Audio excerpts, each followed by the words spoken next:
whiz, hotshot. Terrorist holding a police hostage. He's got enough dynamite strapped to his chest to blow a building in half. Now what do you do?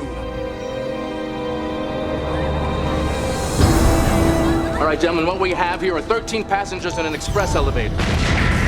Bomb's already taken out cables. Bomber wants $3 million or he blows the emergency brakes. We can't just unload the passengers? This is an express elevator, gentlemen. The only way in or out is through access panels. Bomber's also wired the hatch to trigger the bomb, which seats him in the crazy but not stupid section. He's here. He knew we were up to something. He's close by. Freeze! Give it up! You're out of options! Why are they messing with me? Huh? Do they think I'm doing this for fun?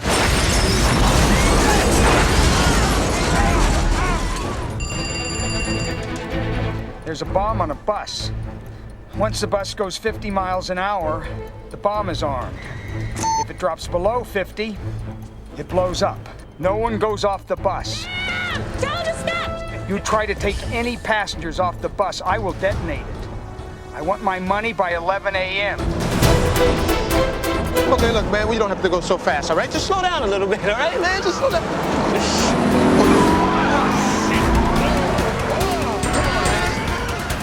Don't tear up my car, all right? Very, very exciting, Jack. Some close calls, huh?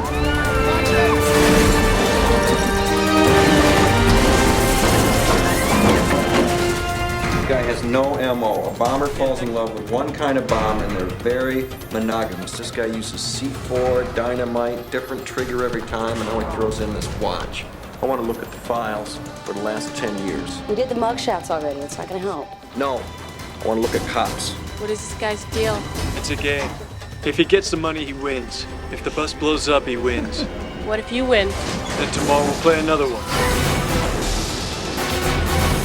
You have a hair trigger aimed at your head, what do you do? No! What do you do?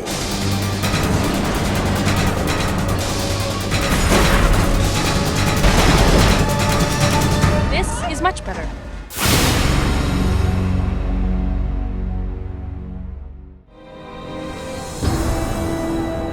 Speed exploded onto the big screen on the 10th of June in 1994 in the USA and made its way to the UK 3 months later on the 30th of September. Budgeted at $35 million, which was a pretty small budget compared to other summer action movies with the likes of True Lies, that swelled over $100 million to make. Dutch filmmaker Jan de Bont made his directorial debut after spending his career as a cinematographer, working on big hits such as Die Hard, Black Rain, The Hunt for Red October, Lethal Weapon 3 and Basic Instinct.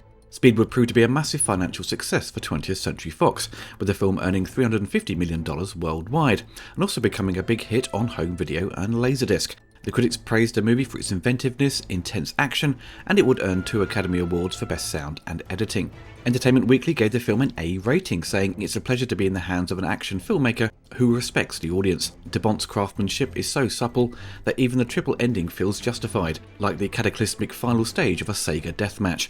Time magazine also followed with strong praise, saying the movie has 2 virtues essential to good pop thrillers. First, it plugs uncomplicatedly into lurking anxieties, in this case the ones we brush aside when we fully surrender ourselves to a mass transit in a world where the loonies are everywhere. Gene Siskel and Roger Ebert for their show both gave it a thumbs up. Gene said Keanu Reeves was compelling, it's an action movie that delivers and does more than expected. Roger said films like Speed belong to the genre I call bruised forearm movies, because you're always grabbing the arm of the person sitting next to you. Ebert praised Dennis Hopper as certainly the creepiest villain in the movies right now, and lauded Reeves' transition into a believable action star, after his early roles as dreamy, sensitive characters. Speed was seen as a sleeper hit, as no one really expected it to be this successful, so it wasn't given a massive advertising campaign, but word spread on how good it was. So with Fox not expecting it to do this well, there were no action figures, no junk food tie-ins, or even video games, but they saw franchise potential after they saw the numbers roll in and planned a sequel straight away with Speed 2 Cruise Control, which turned out to be a massive turkey bombing at the box office and savaged by critics, but not by Siskel and Ebert, which I'll explore later in the video. Over the years, Speed is still fondly remembered as one of the best action films of the 90s. The Simpsons referenced it, with Homer failing to remember the film's name despite saying it multiple times. I think it was called The bus that couldn't slow down. Filmmaker Quentin Tarantino named the film one of the 20 best films he had seen from 1992 to 2009 for Sky Movies. Mark Kermode said Speed was his film of the month while working at Radio 1 when it was released, and stated in 2017, having rewatched the film for the first time in many years, that it had stood the test of time and was a masterpiece. Jan de Bont would become a hot director, with many studios wanting to work with him, but his success as a director was short-lived. After the popularity of Twister, his following productions Speed 2, the remake of The Haunting, and Tomb Raider: The Cradle of Life would receive poor reviews and underwhelming box office. Speed was written by Graham Yost, who had written episodes for a number of TV shows, and he had come up with a story years before after being inspired by Runaway Train, which his dad recommended he watch. The Cannon Films movie was released in 1985. Many critics praised it as the studio's best feature, with Eric Roberts and Jon Voight being nominated for an Academy Award, but the film was largely ignored by the public, but is now seen as a classic. The film details the escape of two convicts on a train where its brakes fail. Graham thought it was a pretty good film, but thought it would be better with a bomb and not faulty brakes. Graham wanted to create a suspense movie that had action, but wrote it as a disaster movie. The hero is trying to solve the problem, and it keeps getting worse. With the bomb on board, the bus was forced to travel at 20 miles per hour to prevent an actual explosion. A friend suggested to Graham to have the speed increased to 50 miles per hour. Graham had initially named the film Minimum Speed, reflecting on the plot element of the bus being unable to drop below a speed. He realised that using minimum would immediately apply a negative connotation to the title, and simply renamed it to Speed. Graham's initial script would have the film only take place on the bus, and didn't include the elevator sequence that starts the film or conclude with a subway scene. The bus would have to drive around Dodger Stadium due to the ability to drive around in circles, and would have the bus running into the Hollywood sign and destroying it. He shopped his script around, and many declared it Die Hard on a bus, which Graham appreciated as he loved Die Hard, and it was, like Runaway Train, a source of inspiration. The bus scenario mirrored the sense of action contained. The script had generated a buzz in the industry.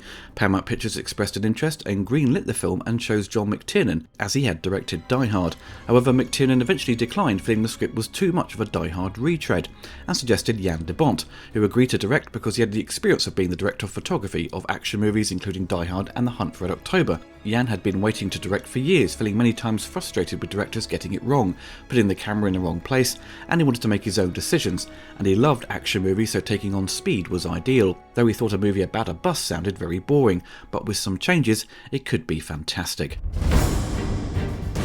Paramount Pictures eventually lost interest in the project, feeling audiences would not want to see a movie which takes place on a bus for nearly 2 hours. So de Bont and Yost then took the project to 20th Century Fox, which had distributed Die Hard, of course. Fox agreed to greenlight the project on the condition there would be other action scenes that didn't take place on a bus. De Bont, having been trapped in an elevator while shooting Die Hard, suggested starting the film off with a bomb on an elevator. Yost used the opening elevator scene to establish Jack Traven as being clever enough to overcome the villain. Yost then decided to conclude the film on a subway train to have a final plot twist not involving the action on the bus, taking inspiration from the 1976 film Silver Streak. Fox were happy and immediately approved the project. For the cast, they wanted actors who weren't unknowns but recognisable, but not big stars, probably as a means to keep the budget down. So we have Keanu Reeves as Officer Jack Traven. Originally, martial artist Jeff Speakman was attached when the project was at Paramount Pictures, but he was dropped when it moved to Fox. The studio put forward many names for the production, with Stephen Baldwin, Denzel Washington, Tom Cruise, Tom Hanks, Woody Harrelson and Wesley Snipes. A number of them turned it down, highlighting Traven was too similar to John McClane. Someone had suggested Keanu Reeves, who had done Point Break, so he could run around and do action, and he was tall. Writer Graham Yost saw him turn up on a motorbike at the studio and thought he looked pretty cool. Jan de Bont felt Keanu was perfect, as he felt the actor was vulnerable on screen, saying, "He's not threatening to men because he's not that bulky, and he looks great to women." Reeves had dealt with the LAPD before on Point Break, and said he noted their strong concern for human life, which he incorporated into Jack Traven. Keanu would have to cut his hair, as de Bont felt the character should look strong and in control of himself. Reeves also spent 2 months at Gold's Gym in LA to get into shape for the role. Initially, Reeves was nervous about the film's many action sequences, saying to de Bont, "I'm not an action hero, I don't like it, I don't know how to do it," which de Bont actually thought as an advantage, feeling that the actor, like his character, happened to be thrown into a situation that is not normal to him. Sandra Bullock plays Annie Porter, who had come to many people's attention, including many teenage boys who had the hots for her, for the supporting role in Demolition Man. Graham said that he initially wrote the character as an African American and as a paramedic, as to justify how she would be able to handle a speeding bus through traffic. The role was offered to Halle Berry, but she declined the part and later regretted that decision. And even Ellen DeGeneres was considered. Annie was written to be more of a comic relief sidekick to Jack. Instead, Annie becomes both Jack's sidekick and later love interest, leading to Sandra being cast. Sandra Bullock came to read for Speed with Reeves to make sure there was chemistry between them. She recalls that they had to do all these physical scenes together, rolling around on the floor and stuff. During the filming of Speed, Demolition Man hit theatres, and many on set said her life was going to change, and they were right, as Sandra's career took off, making her a superstar throughout the rest of the 90s and into the 2000s. We have Dennis Hopper playing Howard Payne, the disgruntled ex-copper who specialises in bombs. Dennis was a familiar face of cinema for playing villains, and often a bit of a troublemaker and difficult to work with, but Dennis had no problem working with DeBont. Dennis had just appeared in the box office flop Super Mario Bros. As King Koopa. Speed was a much needed hit for Dennis. DeBont cast Dennis as, like Keanu, he had a vulnerable quality to him, and said there's something about him that made him enjoyable to watch. Jeff Daniels plays Detective Harry Temple. Yost had originally planned for Temple to be the villain of the story, as he felt that having an off-screen antagonist would not be interesting. However, Yost recognised that there was a lot of work in the script to establish Temple as this villain. When Dennis Hopper was cast as Howard Payne, Yost recognised that Hopper's casting allowed them to rewrite Temple to be non-complicit in the bomb situation. Joe Morton plays Lieutenant Herb McMahon, the head of the SWAT team. Joe was best known for his role in Terminator 2 as Miles Dyson, a familiar face on the big screen appearing in many classics such as Of Mice and Men, Executive Decision, What Lies Beneath, American Gangster, and the more recent DC movies directed by Zack Snyder. Glenn Plummer plays Maurice, who gets his car hijacked by Jack Traven. DeBont chose a Jaguar for Glenn as it was expensive and looked cool to see it get damaged. Glenn's character is there for comic relief, and he makes a cameo appearance in the sequel. Glenn was best known around that time for his role in Menace to Society, and would follow up Speed with Strange Days and Showgirls. And for some of the cast members on the bus, we have Ferris Bueller's best friend Alan Ruck as Doug Stevens, who originally was an unlikable lawyer and was changed to be a tourist who was just a nice guy and out of his depth. DeBont loved having Alan around as he kept him laughing between takes. Beth Grant plays as Helen, the frustrating character who attempts to get off the bus, breaking the rules, and gets taken out by a bomb, resulting in her getting run over. Beth appears to have had makeup applied to her to make her look a lot older. She has appeared in dozens of films, with familiar roles in Rayman, Flatliners, Child's Play 2, A Time to Kill, and Donnie Darko. Hawthorne James plays Sam Silver. He drives the bus at the beginning, but gets injured and Annie has to take over driving the bus. Hawthorne popped up in The Colour Purple, The Doors, Amistad, Seven, and TV shows such as Frasier and Stargate SG-1. Carlos Carrasco plays Ortiz, who gets involved in helping Traven in locating the bomb and is the most supportive passenger on the bus. Carlos appeared in Crocodile Dundee 2, The Fisher King, and has even provided his voice to video games like the remake of Resident Evil 2 and Jurassic Park the video game from 2011. David Kriegel plays Terry, who at first doesn't believe there was a bomb on the bus and later gets in Traven's face with his concerns about the bus making the jump, but soon comes to appreciate Jack's efforts to save them. David retired from acting in 2005. Throughout his career he's had bit parts on TV. His main focus now is on a children's dance studio he runs with his wife. And finally we have Danielle Villarreal playing as Ray, who pulls out a gun on Traven, thinking he's going to be arrested for a crime from his past, and ends up shooting the bus driver Sam by mistake. Daniel had also appeared in Menace to Society, and the same year starred in The Getaway. Just before filming commenced, Jan de Bont felt the dialogue needed to be spiced up and brought in Joss Whedon a week before they started filming to do uncredited rewrites on the script. According to Graham Yost, Joss Whedon wrote 98.9% of the dialogue. We were very much in sync. It's just that I didn't write the dialogue as well as he did. One of Whedon's contributions was reworking Traven's character. Keanu did not like how his character came across in Graham's original screenplay. He felt there were situations set up for one-liners and felt it was forced.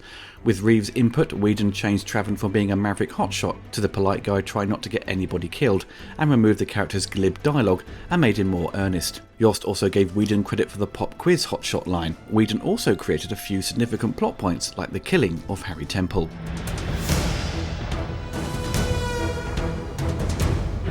Principal photography began on the 7th of September in 1993, and they wrapped in December just before Christmas. The filming took place in Los Angeles, as they needed a free way to film the extended sequences on the bus avoiding traffic. and selling the illusion they need to maintain the same speed, they luckily found one that was near completion, which allowed them to use it for 6 weeks before it opened. The challenge for the production was to fill the freeway with production cars. They managed to secure 100 cars, but it was very time consuming to reset a take, as the cars would have to return to their original positions, making it a logistical nightmare. Jan de Bont felt the Santa Monica bus looked the most interesting for the film, but was always worried about filming the buses as they stop and start, taking a while to pick up speed, feeling it wouldn't be exciting to watch. But as the bus only has to make one stop before the bomb is armed, those concerns were quickly squashed. They would make use of 13 buses, for exteriors and interiors. Some buses were used for crashing into other cars, etc. The actors never actually drive the bus. They would have a stunt guy driving it seated on top of the bus, or filmed inside hidden from view. There are some shots, however, where you can clearly see a very buff stunt guy with a cardigan on to match Annie's outfit. As detailed in the behind-the-scenes footage, Keanu would become more involved with the stunts, with him jumping from the Jaguar to the bus. He had rehearsed it many times with the stunt team, but things can go wrong, but he managed to do it. Though secured, he pulled it off, terrifying de Bont in the process, as he didn't want Keanu to take these risks. Jan de Bont noticed big sections of the road missing and told screenwriter Graham Yost to add a sequence where the bus would jump over the unfinished freeway to the script. A lot of the crew found it hilarious and thought it wouldn't work, as buses couldn't reach top speeds to achieve what he wanted. On the DVD extras, the stunt coordinator explained they would make use of a ramp, and the bus was emptied except for the driver, who wore a shock-absorbing harness that suspended him mid-air above the seat, so he could handle the jolt on landing and avoid spinal injury. As the flyover was already constructed, a gap was added using CGI. On the commentary track for the DVD, de Bont mentioned that the first bus jump did not go as planned. To do the jump, the bus had everything possible removed to make it lighter. On the first try, the stunt driver missed the ramp and crashed the bus, making it unusable. This was not reported to the studio at the time. A second bus was prepared, and 2 days later a second attempt was successful. But again, things did not go as planned, as they thought the bus would only go above 20 feet. The director placed one of the multiple cameras in a position that was supposed to capture the bus landing. However, the bus travelled much farther airborne than anyone had thought possible. As the main camera had the bus go out of frame, luckily they used 9 cameras and managed to save the shot in the edit. The bus was originally going to circle Dodger Stadium. Jan thought it was a dull idea.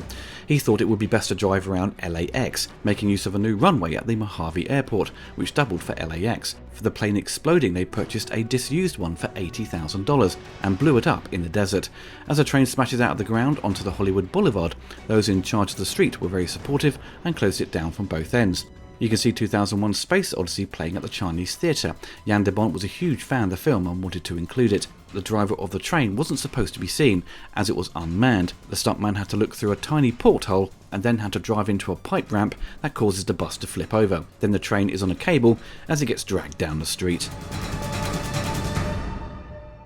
During the editing process, de Bont would remove a few scenes, but when it came to the special edition DVD release, he was asked by Fox if he wanted to do an extended cut. He declined, as he said only a few bits were cut out, no big scenes removed. There were scenes from the script they didn't film, but not much was removed from the original shooting script. But the scenes he did trim were made available for the DVD, totaling 12 minutes worth. We see an extended scene of Payne watching the awards ceremony. We have an extended scene of Trav and Ann Temple celebrating with the other officers. We see Annie reveal she is a graphic designer. When the passengers panic and lose their tempers with each other after the death of Helen, we have some extra bits of dialogue with Trav comforting Annie. We also see Terry quiz Ray on what he did in the past to believe he was being arrested by Traven.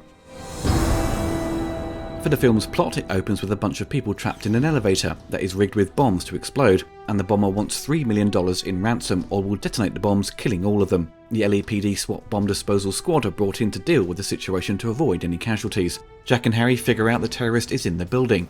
They access a service elevator shaft and find him hiding. As they corner Howard Payne, he takes Harry hostage. Jack shoots Harry in the leg, forcing Payne to release him. Payne flees and detonates the bomb, seemingly killing himself. A few days later, Jack and Harry are awarded for their efforts and celebrate with their team. The next morning, Jack is getting a drink and heads back to his car, and a bus explodes behind him, killing all the passengers. A payphone is ringing nearby and he answers it, and to his amazement it's Payne, and makes his demands and gives Jack rules to follow until he gets his money. Payne explains that a similar bomb is rigged on another bus, which will arm once it reaches 50 miles per hour, and will detonate if it drops below 50, and no one is allowed off the bus, or he will remotely detonate the bomb. Jack hijacks a car and races through the traffic, narrowly avoiding other cars in a blind panic, and manages to board the bus by leaping from the car, but the bomb is already armed. A fellow passenger on the bus is armed and thinks he's going to be arrested. In the commotion, he accidentally fires his gun and shoots the driver Sam, and he takes the wheel and keeps the bus accelerating over 50. Jack has to reveal there is a bomb on the bus and explains the rules. Jack discovers the bomb is underneath the bus and calls Harry. The bus is clear to drive on an unopened freeway section. McMahon demands that they offload the passengers onto a flatbed trailer, but Jack warns him about Payne's plot. They soon discover the freeway has a gap in the road, which they will need to clear or they will die. The visual effects for Speed would incorporate a wide variety of techniques to make the action very believable, making use of practical stunts with a mix of matte paintings, miniatures, rear projection, motion control cameras, large format VistaVision film plates, CGI with a mix of digital compositing, handled by Sony Pictures Imageworks, with DeBont shooting on anamorphic 35mm film, hence why the 4K release looks bloody superb, unlike other movies around that time that made use of Super 35mm, i.e. True Lies. Speed looks very polished in all areas of its production. The opening title sequence is actually a giant miniature of an elevator shaft that was shot with a motion control camera. If you notice, the title design for Speed was changed for the promotional material, as the revised red font seems more effective with its marketing, and that design was carried over for the sequel's opening sequence. They would shoot a miniature of the lift falling, with CG elements thrown in, such as the crane that was holding it in place as it's pulled off the roof and dragged by the lift. Using 35mm anamorphic film makes it a challenge to unsqueeze the image to make it match a background plate, so making use of VistaVision film, it's twice the size of regular film, giving you a larger resolution, but also makes it easy to sync up the footage with the background material. The film would include matte paintings that are pretty much seamless. One extremely clever moment is when the camera is filming the bus and pans to the right and zooms in on the unfinished section of the freeway. This is a three-dimensional matte painting and it's flawless. When the bus takes off and lands, they have a matte for the bottom part of the image for both shots, to hide the ramp and to remove the road. The end results are extremely polished in hiding the process of the jump, but the bus does take this extreme arc, which is impossible, but hey, you can suspend your disbelief as you are totally into the scene and want to see them succeed. The metro sequence would be a mix of live-action material shot at an underground subway that was in construction, and miniatures. As the train races through the subway, you see construction workers run for their lives. A real train could not be filmed for such a dangerous stunt, so some of the shots were a mix of live-action plates and miniature trains composited together. They made use of 5 cameras to shoot the 1/8 scale trains that weighed 150 pounds and were powered by motors that could reach speeds of 15 miles per hour. Some portions of the sequence were filmed with motion control cameras and various frame rates from 68 and 240 frames per second. If you've watched my retrospectives before, then you would probably know that I love movies that feature elaborate miniature effects and rear projection, and Speed smashes it out of the park with these techniques. The most impressive for me was the underground sequence with the high-speed trains colliding their way through the construction site. Beautifully shot, and adds an extra level of excitement after the bus had exploded, which again was a fantastic part of the movie. With DeBont's experience with the action genre, he took what he had learned and knew how to shoot it in a new, fresh way. To give audiences a thrilling movie that takes on every technique available to bring to the screen what could have been your standard summer action movie, but instead delivers a feature that combines old-school tried and tested techniques with new computer effects, resulting in an action film with first-class visual and special effects.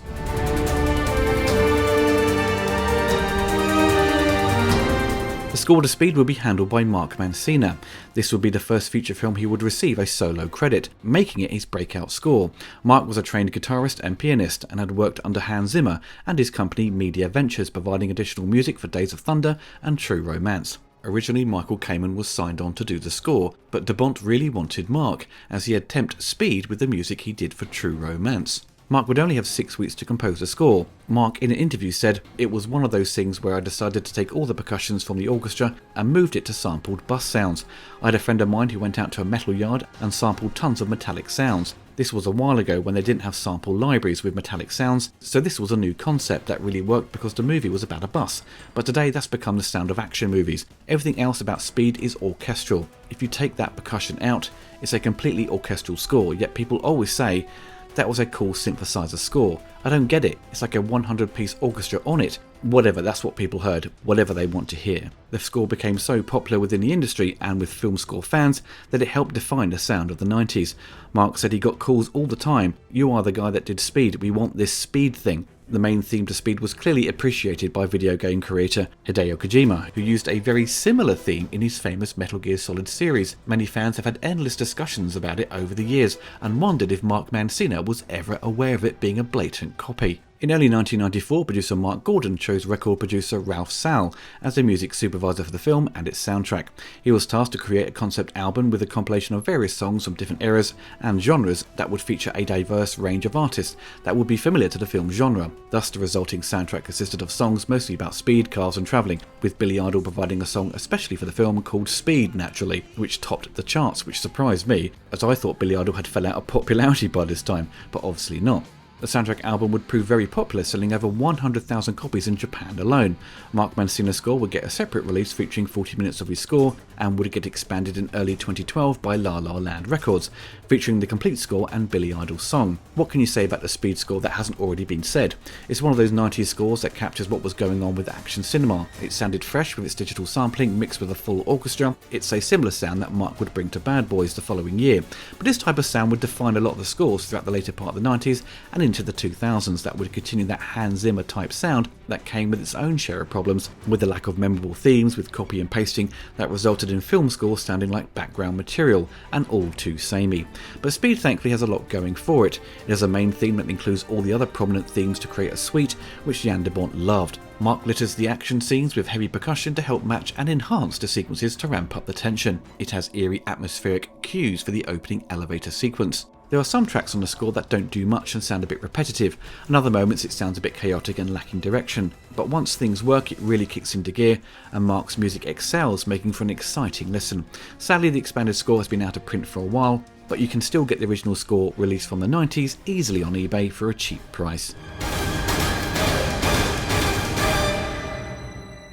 Before we get to my thoughts on the film, let's have a chat about the sequel. Jan de Bont had the idea for the film after having reoccurring nightmares about a cruise ship crashing into an island. Keanu Reeves was supposed to return, though not contractually obligated, to reprise his role, but decided to bow out, not liking the script despite being offered $12 million, and instead starred in The Devil's Advocate and was replaced by Jason Patric. Sandra Bullock initially declined to star in the sequel, but later agreed in order to secure financial backing for the film Hope Floats. She was paid close to $13 million to reprise her role as Annie.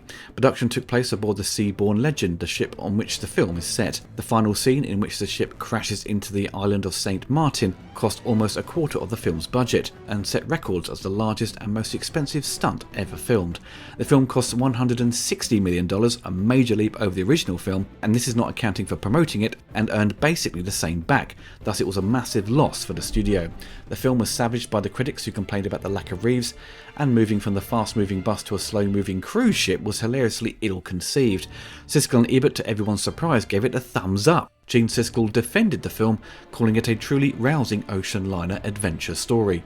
Roger did point out that Sandra has nothing to do in the film and was wasted, which Gene disagreed with, but the film did feature a climax that Roger had never seen before, which many people highlighted as their favourite scene. But many felt that Siskel and Ebert couldn't be trusted anymore, as the majority of the other critics were far less positive. It was nominated for 8 Golden Raspberry Awards, winning the Worst Remake or Sequel category. Graham Yost wasn't asked to write Speed 2. He likes to point out that it has characters based on his script, so to not get the blame. Having avoided the film for years, I did recently watch it, and good lord, it was terrible. It annoyed me within the first 10 minutes, and I knew I was in for a frustrating watch. It felt like such a huge departure from the quality of the first film. It's only associated to Speed by name. It's tonally weird and silly, with over-the-top performances, especially from Willem Dafoe. Sandra Bullock is just annoying throughout. Jason Patric has no personality and there's no chemistry between him and Sandra. Sure, the finale is pretty impressive, but throughout the action was underwhelming, and the standout weirdest part of the script was the connection between Jason Patric's character and the deaf girl. It felt totally inappropriate. The sequel may be fun to watch with mates with drinks, but it deserved all the bashing it received. A waste of money and the talent involved. The best sequel is the episode of Father Ted called Speed 3, which has Dougal driving a milk float at 4 miles per hour, and Ted's mission is to get him off there safely, resulting in one of my favourite episodes. A bomb. What? A very special bomb. God, I love saying maths. Go, Dougal! Go, go, go! 2 pints. Those women were in the nip! I didn't get a chance to see Speed on the big screen back in 1994, as I was 12 years old and didn't have the balls to try and get into a 15-rated movie, though I did try my luck the following year and got into Mortal Kombat. Yay for me. So like me and many of my friends, we had to wait for Speed to hit home video 6 months later. To be honest, I only saw a couple of TV spots for the film, and I was a bit amused to see Keanu Reeves in an action movie, as to me he was the lovable but stupid Ted from Bill and Ted. He wasn't an action star like Van Damme or Arnold Schwarzenegger. Of course, today Keanu is seen as a proper action star after the Matrix and John Wick series, but back in the early 90s, he didn't make that impression and was often criticised for his wooden performances. I've seen many strange things already. Bloody wolves chasing me through some blue inferno. When I eventually saw it, I was like many, very impressed. It got lumped into that category of being another die-hard clone.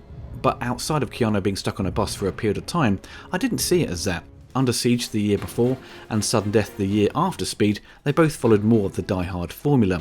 As soon as the film starts, you're thrown into an intense and energetic opening sequence. The film doesn't really let up throughout its runtime. It's not exhausting like a Michael Bay film. It does break up those action scenes to give us the audience a rest for Temple's investigation to build so they can locate Payne. The editor of the film creates a perfect balance between plot A and plot B, so both sides of the movie create interesting narratives that connect perfectly. Now, I've said throughout this retrospective that Speed is an action movie, which it is and it falls into that category, but it's more focused on being a disaster film with a high level of suspense. Traven isn't dealing with a villain who has supporters he has to take out in a fight or gun battle. It's one individual he can't reach, and Traven is faced with one problem after the other. Roger Ebert cleverly pointed out that whoever you're sitting next to, you will grab their arm as the tension ramps up, which results in a thrilling watch. It's like every obstacle for Traven gets bigger and bigger. Once everyone is off the bus and the resulting chase on the train, which I know some of my friends forget about, it turns the excitement up a notch to throw Traven into the public as he chases after Payne and finds Annie strapped with a bomb. If you look back at the time, Speed was not a huge budget movie. True Lies, which I'm mentioning again, came out that year and cost over $100 million due to having Arnold involved and James Cameron pushing the limits of CGI, but Speed with its limited resources managed to create a movie that appears far less dated, as it relied heavily on in-camera effects, miniatures, front projection, and used a small amount of computer effects compared to the large amount used in True Lies. Of course, True Lies would also use similar old-school techniques, but with Cameron pushing the limits of computer graphics, it doesn't quite hold up to the explosive finale of Speed. Speed doesn't quite get the recognition it deserves. When people talk about action movies in a general sense now, Speed is often overlooked. I'm guilty of this myself. Movies like Predator, Die Hard, Aliens, and Rambo, etc. being frequently discussed, which is unfortunate as the quality of the picture is extremely consistent throughout. You could argue that Howard Payne doesn't quite hit the quality of a villain like Hans Gruber, but Dennis always had a very particular approach to his performances, where he had a sense of humour to him. He wasn't big and physical, he had a level of smarts to him that it would take a particular person to outsmart him.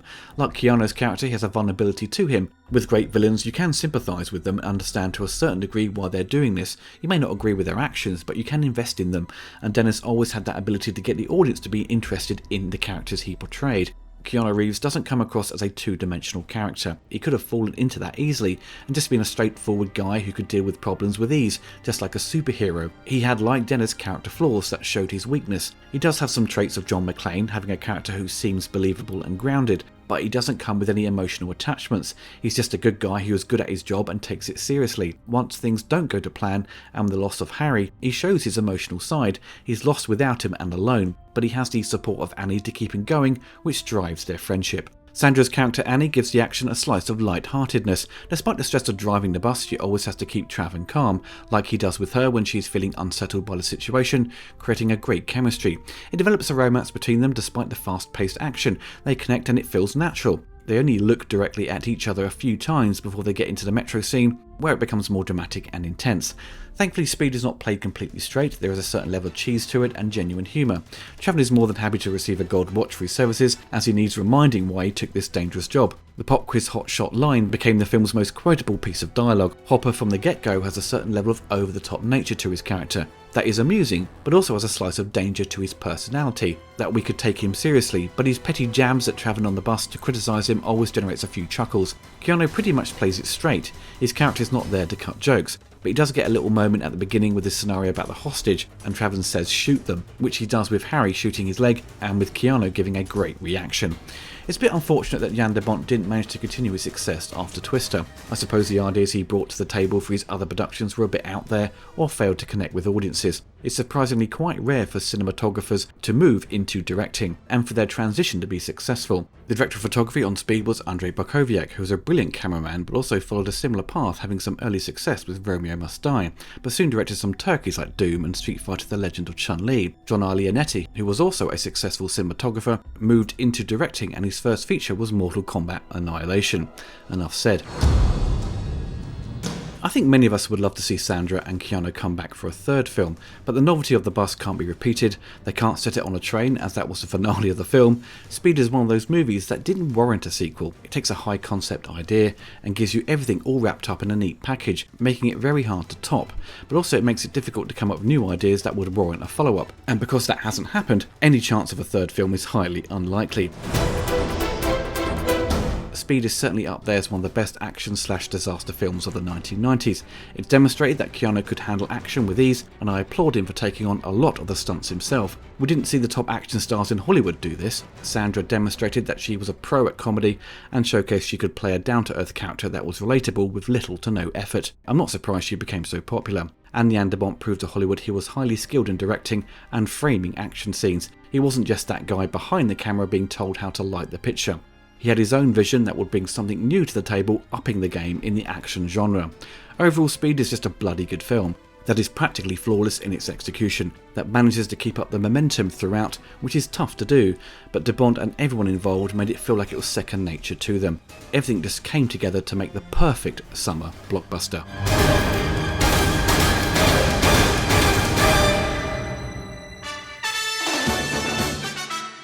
I hope you enjoyed the video. Don't forget to click the like button and hit the bell to be notified of my latest reviews. Big thanks to my patrons and YouTube members for supporting the channel. If you want to get involved and gain access to exclusive videos and take part in Q&As, follow the link below.